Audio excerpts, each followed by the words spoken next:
वो हॉस्पिटल जहां हर रात एक मरीज की मौत होती थी, पर आज पहली बार कोई वापस जिंदा लौटा। और उसने जो कहा वो सुनकर पूरा शहर। बारिश की बूंदें आदित्य के चेहरे पर ठंडक की तरह गिर रही थी। वह श्री रामचंद्र मेमोरियल हॉस्पिटल के विशाल गेट के बाहर खड़ा था। हवाओं में घुली भीनी भीनी नमी और आसपास का सन्नाटा इस अस्पताल को और भी डरावना बना रहा था। यहां ड्यूटी मेरी पहली है, उसने खुद से कहा। लेकिन लोग क्यों कहते हैं कि इस अस्पताल में कुछ ठीक नहीं है? गेट पर तैनात गार्ड ने उसे एक बार घूरा, फिर अधीरता से कहा, ध्यान रखना भाई, आईसीयू 13 में न जाना, वहां रात को कुछ होता है। आदित्य ने हंसते हुए कहा, भाई 13 में न जाना, वहां रात को कुछ होता है। डर तो तब लगेगा जब कुछ दिखेगा। मैं डॉक्टर नहीं, एक आम आदमी हूं। लेकिन अंदर जाकर वह महसूस करने लगा कि यह अस्पताल किसी भी सामान्य जगह जैसा नहीं था। स्याह गलियारों में छिपी धुंध, दूर दूर तक खामोशी और हल्की सी गंध जो फिक्की दवाई और धूल की मिलीजुली थी, सब कुछ छुपा रहा था। वह अपने नए वार्ड के कक्ष की ओर बढ़ा। आईसीयू नंबर 13, जो उस अस्पताल का सबसे रहस्यमयी और भयावह हिस्सा माना जाता था। डॉक्टरों और नर्सों ने उसे चेतावनी दी थी, लेकिन आदित्य का मन फिर भी जानने की उत्कंठा से भरा था। उसे यह समझना था कि आखिर क्यों रात के 3 बजे इस आईसीयू का माहौल अचानक सिहर उठता है, क्यों मरीज खुद डर के मारे चिल्लाते हैं, और क्यों इस आईसीयू का नंबर 13 हमेशा बदनुमा माना जाता है। हॉस्पिटल के हॉल में गूंजती उसकी कदमों की आवाजें जैसे उसे डरा रही थीं। वह जानता था कि उसे अपनी पहली रात की ड्यूटी शुरू करनी है, और साथ ही उस रहस्यमयी सच का पता लगाना है जो इस हॉस्पिटल के अंदर छुपा है। शुरू करते हैं। उसने गहरी सांस ली और आईसीयू 13 की ओर कदम बढ़ाए। पहली रात का डर रात का समय था। घड़ी की सुई ने 3 बजा दिए थे, वो वही वक्त जिसे अस्पताल के कर्मचारियों ने डर का घंटा कहा था। आदित्य ने आईसीयू 13 के अंदर कदम रखा। चारों ओर अजीब सी सन्नाटे का माहौल था। मरीज मशीनों की बीपिंग धीमी हो रही थी। अचानक एक ठंडी हवा चली, जैसे किसी ने कमरे का तापमान नीचे कर दिया हो। आदित्य की नजरें बिस्तर नंबर 4 पर पड़ी, जहां एक महिला मरीज लेटी थी। वह बेहोशी की हालत में थी, लेकिन अचानक उसकी सांसें तेज हो गईं और वह हल्की हल्की कराहने लगी। मत आओ, मुझे मत ले जाओ। उसकी आवाज बहुत धीमी और डरावनी थी। तभी आईसीयू के कोने में सफेद साड़ी में एक परछाई धीरे धीरे प्रकट हुई। उसकी आंखें काली और खाली थीं, जैसे कोई गहरा अंधकार। आदित्य का दिल जोर जोर से धड़कने लगा। परछाई ने फुसफुसाते हुए कहा, एक और आ गया, क्या ये मुझे समझ पाएगा? आदित्य ने हिम्मत जुटाकर अपनी जेब से वॉइस रिकॉर्डर निकाला और चालू किया। जैसे ही रिकॉर्डिंग शुरू हुई, परछाई हवा में गायब हो गई। जब वह रिकॉर्डिंग को प्ले करता है तो सिर्फ एक आवाज सुनाई देती है, 13, मैं यहीं हूं, बाहर नहीं जा सकती। आदित्य को समझ आया कि आईसीयू 13 में छुपा कोई गहरा राज है। अगले दिन आदित्य अस्पताल की पुरानी नर्स से इस घटना के बारे में पूछता है। नर्स उसे बताती है कि आईसीयू 13 में एक नर्स सरोज ने अपनी जान तब खोई थी जब उसने एक गर्भवती महिला की जान नहीं बचा पाई थी। सरोज की आत्मा उस रात अस्पताल में भटकती रहती है और हर रात 3 बजे वही परछाई प्रकट होती है। आदित्य अब तय करता है कि वह इस रहस्यमयी सच को पता लगाएगा, चाहे इसके लिए उसे किसी भी डर का सामना क्यों न करना पड़े। आदित्य अब हर रात आईसीयू 13 की ड्यूटी पर एक नए भय और सस्पेंस के साथ खड़ा होता। लेकिन तीसरी रात कुछ अलग था। रात के ठीक 2:58 पर आईसीयू की बत्ती 3 बार झपकी और फिर पूरी तरह बुझ गई। जनरेटर चालू था, फिर भी कमरे में अंधेरा छा गया। कमरे के सेंसर और मॉनिटर, जो हमेशा बीप करते रहते थे, एकदम शांत हो गए। आदित्य ने टॉर्च जलाई और एक एक मरीज की जांच शुरू की। पर तभी आईसीयू के दरवाजे पर जोर की दस्तक हुई। धड़ धड़ धड़। उसने दरवाजा खोला, कोई नहीं था। दरवाजा बंद कर ही रहा था कि पीछे से एक ठंडी सांस उसके कान के पास से गुजरी, जैसे कोई धीरे से फूंक रहा हो। छोड़ दो मुझे, मेरी गलती नहीं थी। ये वही आवाज थी जो उसने पिछली रात रिकॉर्ड की थी, लेकिन इस बार और साफ। आदित्य पलटा तो देखा आईसीयू के कोने में सरोज नर्स की आत्मा रो रही थी। उसने वही पुरानी यूनिफॉर्म पहन रखी थी जो 10 साल पहले के फोटो में दिखती थी। तुम मुझसे क्या चाहती हो? आदित्य ने कांपते स्वर में पूछा। सरोज ने धीरे धीरे अपना चेहरा उठाया। उसकी आंखों में लहू भरा था। मैं बस चाहती हूं कोई मेरी सच्चाई जाने। मुझे दोषी ठहराया गया, जबकि मैं बचा नहीं सकी, क्योंकि आवाज टूट जाती है और वह एकदम गायब हो जाती है। आदित्य ने उसी वक्त तय किया, वह सरोज की फाइल ढूंढेगा। अगले दिन वह हॉस्पिटल की पुरानी फाइल रूम में जाता है। टॉर्च की रोशनी में धूल और मकड़ी के जालों के बीच एक पुरानी लाल डायरी मिलती है। उस पर लिखा होता है, नर्स सरोज, व्यक्तिगत रिकॉर्ड, गोपनीय। डायरी में दर्ज था एक खतरनाक सच। सरोज को एक वरिष्ठ डॉक्टर ने दबाव में रखा था। एक दिन एक गर्भवती महिला आई जिसे तत्काल ऑपरेशन की जरूरत थी, लेकिन उस डॉक्टर ने न सिर्फ समय पर दवाई नहीं दी, बल्कि सरोज को झूठे केस में फंसा दिया। महिला और बच्चा दोनों मर गए और सरोज को सस्पेंड कर दिया गया। उसने कुछ दिनों बाद आत्महत्या कर ली, उसी आईसीयू 13 के बाथरूम में। आदित्य ने महसूस किया कि सरोज की आत्मा न्याय चाहती है। वह सिर्फ भटक नहीं रही, वह अपनी बात किसी तक पहुंचाना चाहती है। आदित्य अब इस केस को और गहराई से खोलने की ठान लेता है। आदित्य ने नर्स सरोज की डायरी को पूरी रात पढ़ा। हर पन्ने पर एक दर्द छिपा था, एक चीख थी जो सालों से किसी ने नहीं सुनी थी। उस डायरी में दर्ज आखिरी लाइन थी, अगर कोई मेरी सच्चाई पढ़ रहा है तो प्लीज डॉक्टर खन्ना को बेनकाब करो। उन्होंने ही मुझे मारा है, सिर्फ अलग तरीके से। आदित्य का दिल बैठ गया। डॉक्टर खन्ना आज भी उसी अस्पताल में वरिष्ठ डॉक्टर हैं, सम्मानित, प्रसिद्ध और कई मेडिकल अवार्ड्स के विजेता। लेकिन अब आदित्य को लगने लगा था कि उनके चेहरे के पीछे एक स्याह सच छिपा है। अगली सुबह आदित्य ने फाइल रूम से सरोज केस से जुड़ी मेडिकल रिपोर्ट्स निकाली। उनमें छेड़छाड़ की गई थी। जो ऑपरेशन की तारीख थी वो बदली गई थी। मरीज के मेडिकल स्टेटस में झूठ लिखा गया था। आदित्य को समझ आ गया, डॉक्टर खन्ना ने सबूत मिटा दिए थे और सारा दोष सरोज पर मढ़ दिया। उसी रात आदित्य ने आईसीयू 13 में सरोज की आत्मा से बात करने की कोशिश की। उसने उसकी डायरी अपने सीने से लगाकर आईसीयू के कोने में कहा, सरोज, मुझे बताओ मैं कैसे तुम्हारी मदद कर सकता हूं। उस क्षण कमरे की हवा में गूंजती आवाज आई, सच्चाई उजागर करो, तब मैं मुक्त हो जाऊंगी। और तभी मशीनें अपने आप ऑन हो गईं। आईसीयू की लाइट्स चमकने लगी और रिकॉर्डिंग डिवाइस पर अचानक एक पुरानी रिकॉर्डिंग चल गई। मैं डॉक्टर खन्ना बोल रहा हूं, केस नंबर 45 की फाइल को बदल दो। सरोज को बोल दो कि मरीज बच नहीं सकता, ये ऊपर से ऑर्डर है। आदित्य हक्का बक्का रह गया। ये तो सीधा सबूत था। अगली सुबह आदित्य ने रिकॉर्डिंग और डायरी को लेकर हॉस्पिटल के डीन के पास पहुंचा। सबूत इतने ठोस थे कि जांच कमेटी गठित हो गई। डॉक्टर खन्ना को तुरंत सस्पेंड कर दिया गया और बाद में उन पर हत्या व सबूत छिपाने का मुकदमा दर्ज हुआ। अस्पताल में पहली बार आईसीयू 13 को आधिकारिक तौर पर बंद कर दिया गया। लेकिन एक चमत्कार हुआ। रात के ठीक 3 बजे पहली बार आईसीयू 13 से हल्की सी मधुर घंटियों की आवाज आई और अगली सुबह आदित्य ने देखा आईसीयू 13 के दरवाजे पर कोई काले अक्षरों में लिख गया था, धन्यवाद, मैं अब मुक्त हूं। सरोज। आदित्य को लगा था कि सरोज की आत्मा को मुक्ति मिल चुकी है। आईसीयू 13 अब पहले की तरह डरावना नहीं था। वहां अजीब आवाजें आना बंद हो चुकी थीं। मरीज रात में चैन से सो रहे थे और अस्पताल के स्टाफ की डर भरी आंखों में अब थोड़ी राहत दिख रही थी।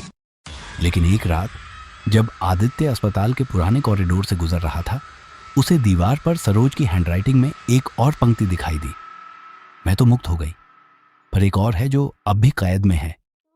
उसका दिल कांप उठा। क्या कोई और आत्मा? आदित्य ने बुदबुदाते हुए उस संदेश को देखा।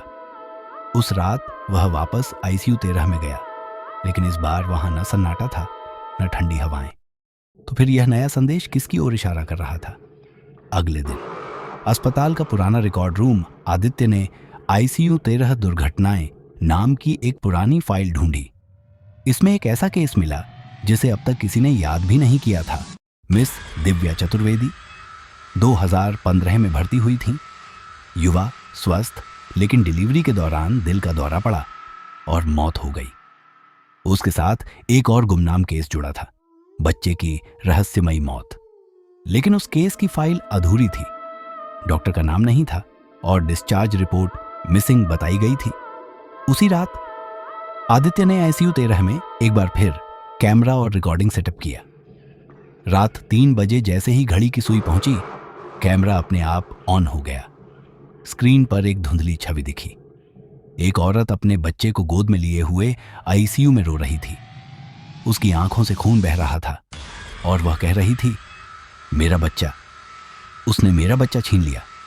डॉक्टर खन्ना नहीं, कोई और था। ये कोई नई आत्मा थी, मां की आत्मा, जिसे उसके बच्चे के साथ अस्पताल में अन्याय मिला था। आदित्य समझ गया कि सरोज की मुक्ति सिर्फ एक प्रत हटाने जैसी थी। इस अस्पताल में कई कहानियां दबी थीं, कई आत्माएं जो न्याय के इंतजार में थीं। अगला दिन, नई शुरुआत या नई मुसीबत। आदित्य ने यह तय कर लिया कि अब वह सिर्फ डॉक्टर नहीं रहेगा, वह अस्पताल के अंदर छुपे हर सच को सामने लाएगा। सरोज सिर्फ पहली आत्मा थी, दिव्या दूसरी। अब वह केस नंबर 54, 61 और 77 की भी जांच करने वाला था। मैं अब सिर्फ मरीज नहीं बचाऊंगा, मैं आत्माएं भी मुक्त करूंगा। अब आदित्य सिर्फ डॉक्टर नहीं रह गया था, वह हॉस्पिटल के उस हिस्से में उतर चुका था जहां विज्ञान की सीमाएं खत्म होती हैं और आत्माओं की पीड़ा शुरू होती है।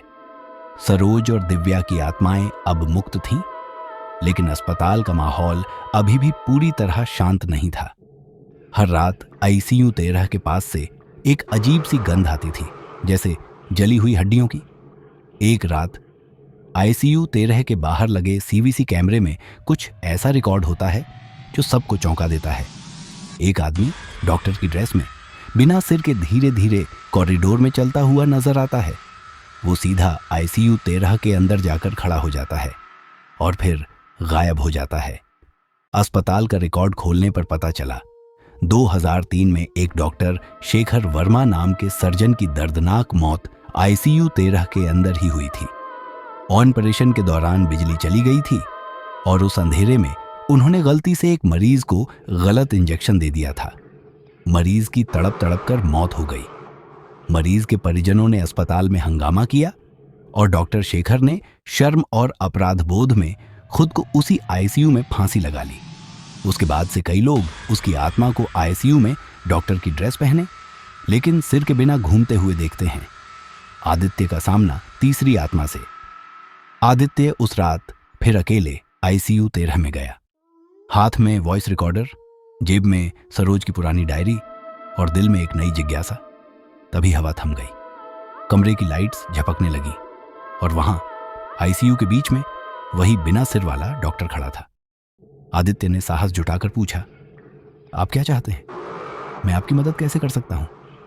वो आत्मा शांत स्वर में बोली, मेरी गलती थी, लेकिन मैं उस बच्चे की मौत का दोषी अकेला नहीं था। मेरी रिकॉर्डिंग सुनो, मेरी सच्चाई सामने लाओ। आदित्य के रिकॉर्डर में अचानक एक पुरानी आवाज चलने लगी। डॉक्टर खन्ना ने कहा था कि मरीज को चुपचाप सुला दो, ऊपर से आदेश है। मैंने पूछा, नहीं, मैंने बस किया। अब मैं जल रहा हूं उस गलती में। आदित्य समझ गया कि अस्पताल में सिर्फ एक नहीं, पूरे सिस्टम में सड़न थी। अगला कदम, आदित्य ने डॉक्टर शेखर की पुरानी वॉइस रिकॉर्डिंग्स, केस फाइल्स और डायरी को इकट्ठा किया। अब वह इस पूरे अस्पताल में हो रही आत्माओं की पीड़ा और अत्याचार की जड़ तक जाना चाहता था। यह सिर्फ आत्माओं की मुक्ति की लड़ाई नहीं थी, यह उस सिस्टम के खिलाफ लड़ाई थी जो इंसान की मौत के बाद भी सच्चाई को छुपाता है। आदित्य ने अब तक 3 आत्माओं को देखा, सुना और महसूस किया, सरोज, दिव्या और डॉ शेखर। हर आत्मा की एक बात समान थी, उनके साथ अन्याय हुआ था और वो अन्याय आज भी अस्पताल की दीवारों में गूंजता है। आदित्य की योजना, सच्चाई का लाइव खुलासा अब आदित्य ने फैसला कर लिया था। वह अस्पताल प्रशासन के सामने इन सबूतों को लाइव कैमरा और प्रेस कॉन्फ्रेंस के जरिए दुनिया के सामने लाएगा।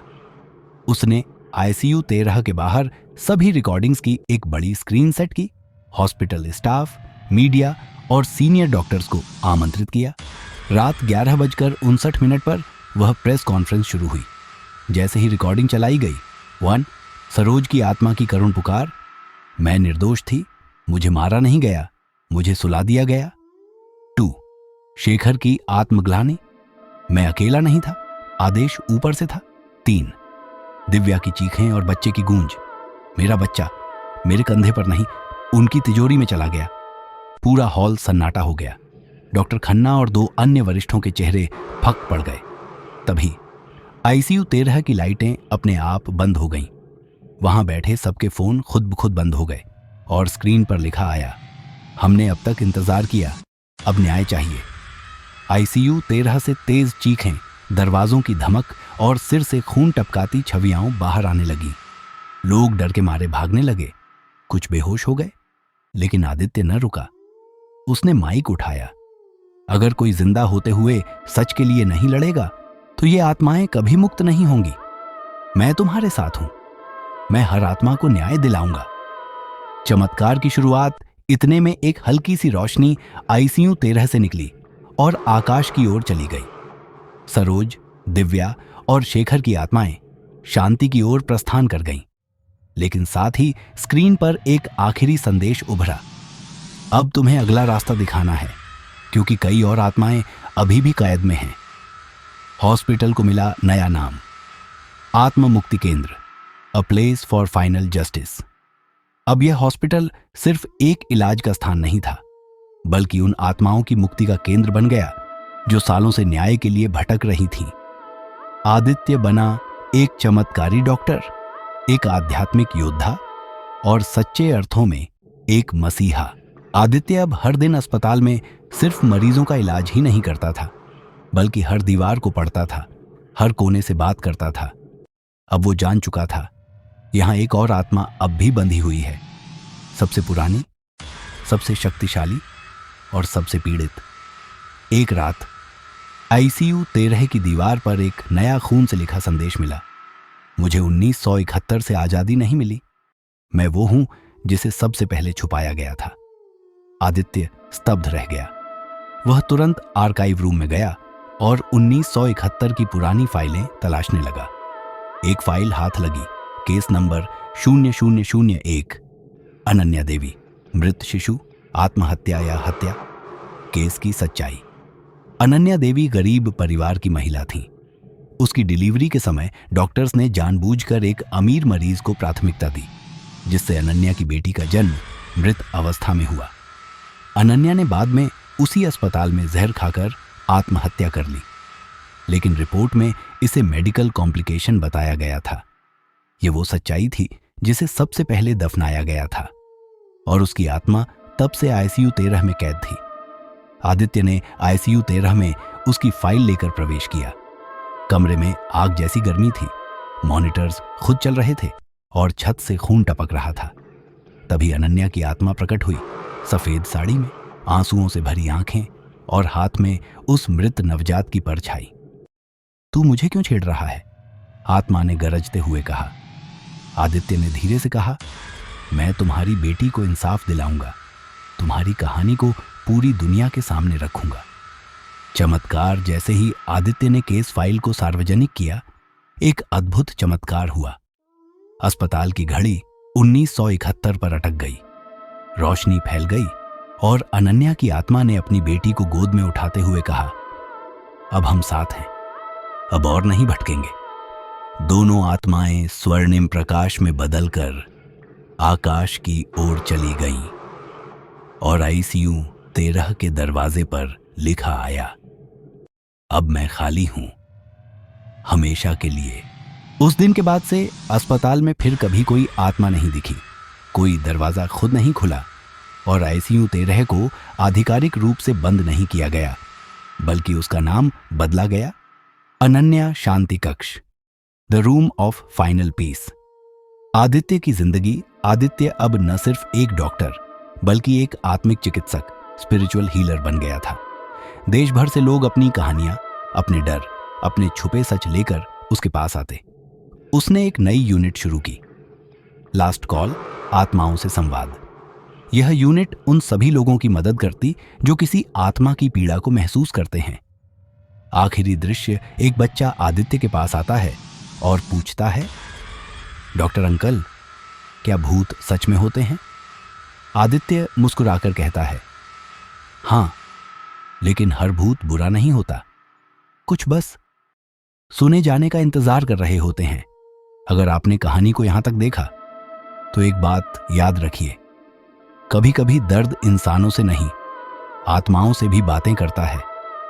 हम फिर मिलेंगे एक और डरावनी, रहस्यमयी और सच्चाई से भरी कहानी में। तब तक अकेले मत सोइएगा। और हाँ, शॉर्ट्स 1 डेली 5K को सब्सक्राइब करना मत भूलिएगा।